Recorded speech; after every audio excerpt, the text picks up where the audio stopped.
ஒரு அழகான காட்டில் ஒரு பெரிய யானை வாழ்ந்து வந்தது.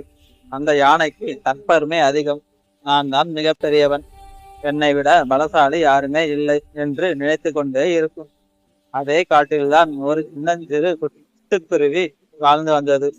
அது எப்பவும் எல்லோரிடமும் அன்பாகவும் உதவிகரமாகவும் நடந்து கொள்ளும். ஒரு நாள் யானை நடந்து போகும்போது கவனிக்காமல் சிட்டுக்குருவின் கூட்டை மிதித்து விட்டது. கூடு உடைந்தது.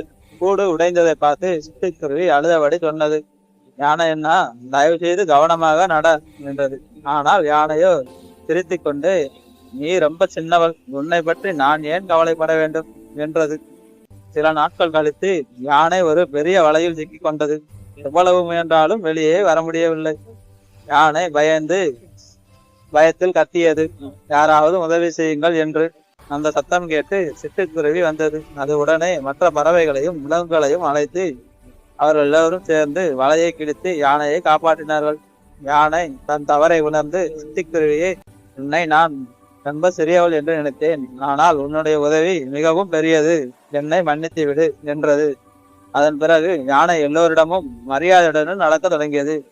கதையின் நீதி: உடல் அளவு முக்கியமல்ல, நல்ல மனசும் உதவும் எண்ணமே முக்கியம்.